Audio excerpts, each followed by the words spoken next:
Hey, as promised, I got a haircut. This is Lou Bryson. I'm back with another triple shot whiskey tasting. I am the author of Whiskey Masterclass, a deep dive into the creation of whiskey flavor and aroma. And that is going to be crucial today because what I have for you today are three very different rye whiskeys, all made with rye, all North American. I have one Canadian, and I have one that is a collaboration, a blend from two different distilleries. So, a vatted rye. Let's not fiddle around. Let's get right to it. We have a lot to cover here. So first, we have Alberta Premium. Now, some of you probably had Alberta Premium for the first time recently with their the release of their excellent cask strength, which I think opened a lot of people's eyes to the glories of the potential glories of Canadian whiskey. A lot of Americans, anyway. These were, as the British say, just cracking whiskeys. Really, just phenomenal stuff. This is their standard 40%. This is their flagship whiskey. It is made from 100% Alberta rye in Calgary, Alberta. I've been to the distillery. It's a big old place. Started in 1945 or 46, can't recall. But it was a project to provide a market for Albertan rye, and it's succeeded wonderfully at that. So the Alberta Premium, as I said, is the flagship whiskey. This is I'm really not doing it a service here by sipping it neat. That's not what it's intended for. But I mean, I think it is a good sipper, even at 40%. So let's get at it. This is a deep, rich caramel note, some vanilla, but that caramel is really like a dark caramel. It's not. It's even like verging on not being sweet. A drier note. That's really kind of interesting. Like a hot honey. I don't want to say burnt because it's not burnt, but it's definitely a long cooked caramel. Let's try some.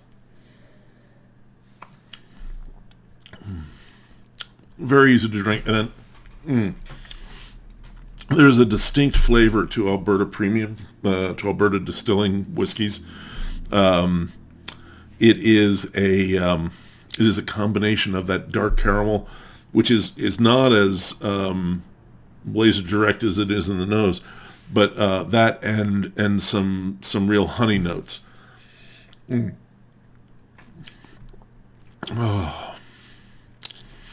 There's a lot of good grain whiskey character here, like a sweet, somewhat floral, somewhat candied.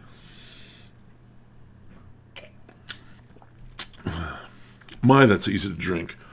I think that a lot of Americans don't get this. I remember having this discussion with the people at Alberta Distilling.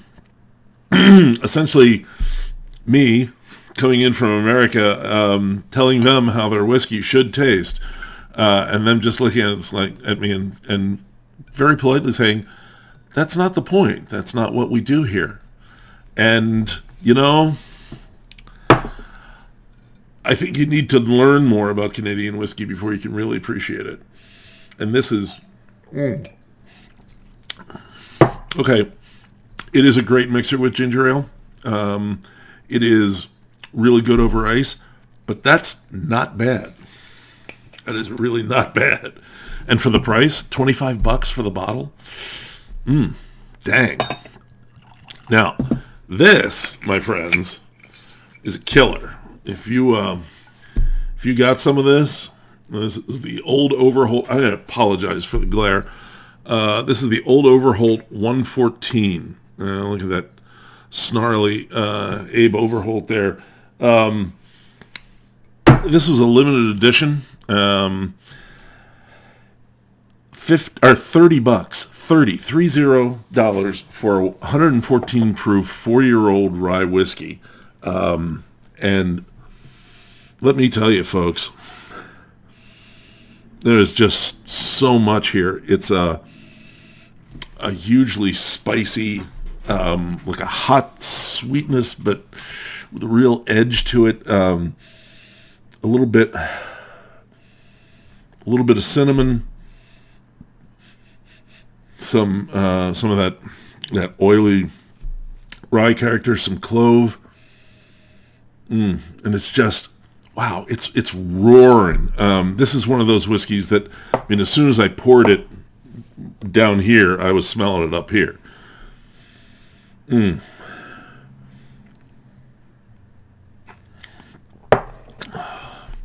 And that's the other thing. At 114 proof, that sucker is drinkable right out of the glass. I don't know if you can see the legs there. I think mostly you can see that my hands are getting the glass all dirty. I apologize for that. But it does have great legs on it. The flavor on this is so intense. It's big, spicy, fruity, bold, but not hot. It's got some heat to it, but this is like 90 proof kind of stuff. This is at 114, and it's drinking really well. Yeah, now see, as it hits in the back, kind of blows up a little, but in a nice way, not a blah way. It really just kind of evolves back there, swells a bit. Into, I mean, then you do start getting a nice sweetness. And then you get some wood at the end, which is really kind of welcome. Wow, good whiskey. $30. Really hope Beam brings this out as a regular release. I mean, at this price, as a companion piece to the old Granddad 114, you could sell the two of them. Great idea. All right. Sorry. I got a little carried away there. That's just really good. Now, this one, our third shot, some of you may recognize that bottle. It is the Dickel Leopold Brothers Collaboration Rye. Now, what this is, Leopold Brothers in Colorado brought back the three-chamber rye, three-chamber still. The three-chamber still is a still that was used in the late 1800s, early 1900s for making, almost exclusively for making rye whiskey in America. The thing is, there are very few, well, relatively few, I shouldn't say very few, there are relatively few records about it and about how it was used. Some of it is that old problem of you don't write it down because everybody knows it. So Todd Leopold had this three-chamber still built by Vendome, which is how you get stills built in America generally, and worked it, and came out after 4 years, and we've tasted that, and it's awesome. It is very flavorful of a way that we're not used to, because of the way this whiskey is distilled, the way it's cooked in that three-chamber still. It's under heat a long time. See, the thing is with a column still, which is how almost all American ryes are made, goes in the top, comes out, the wash goes out the bottom, the spirit goes out the top. The whole thing is in contact with heat for about 90 seconds. In the three-chamber still, it's in contact with heat for over half an hour. So you're getting a lot of water-soluble flavor compounds out of it, stuff because it just keeps working that wash, cooking it, heating it, and bringing things off that maybe weren't coming out in the still. The problem is, while it's really good and flavorful and all that jazz, it's expensive because you almost can't automate it. So you got to be there with it. So that's labor, and you can't be doing anything else. And it also uses a lot of heat. It's also slow. So the thing is, like, price per gallon goes way up. So there is now thought, and Todd Leopold maybe thinks, that maybe what was actually being put in the bottle wasn't straight 3-chamber. It was a blend of 3-chamber and column. Because, and I think this is right, most of the places that had 3-chamber also had a column. So you're working both, you're blending. So that's what they did here. Went and talked to Dickel about the possibility of sourcing some rye, and it turned out that Dickel had already been working on that. Some of you may remember a Dickel Rye that came out that was sourced from MGP. Well, apparently that was a trial run, and they wanted to see how they do on their own, and they were actually making some. So that's what's in this bottle. I don't believe there's an age statement, but, you know, somewhere between, like, around 4 years, 5 years maybe. It is bottled at 100 proof, and it is $103 suggested retail. So, completely, wow, completely different from that 114. This is very floral. Wow, almost like floral candy, like violet pastilles. There's some furniture polish, wood polish there. Almost like, those chewy candies, what are they? BB Bats. A little bit of like fruited caramel. A hint of banana.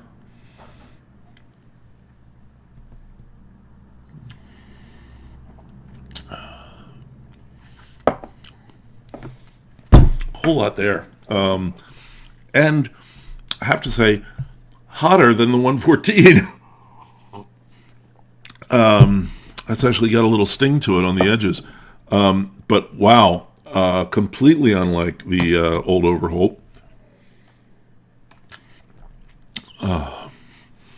Those candy notes are there, but there's also a definite savory dough to it. I don't want to say rye bread, because that's too easily misinterpreted, and it's not that. It's more like a almost like the dough on an empanada.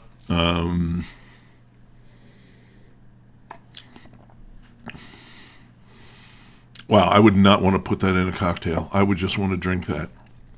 Maybe over a little bit of ice, maybe with a wee bit of water, but just so unlike anything. And this is something I've been experiencing in rye whiskey tastings in the past year. So many different things you can get from rye, and it all depends on your yeast, your distillation method, your fermentation regimen, where it's fermented. Is it a sour mash or a sweet mash? Just so many things.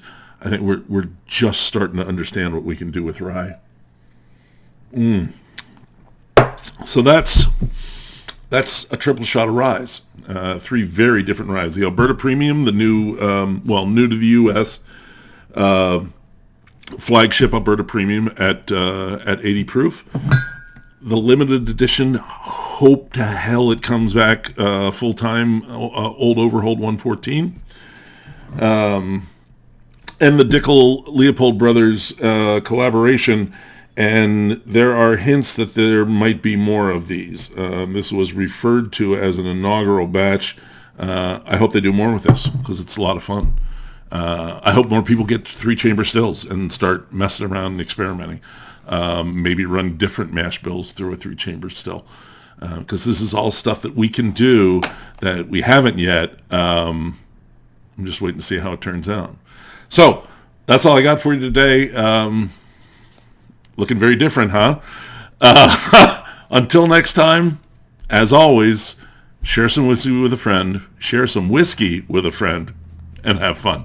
Thanks. Bye-bye.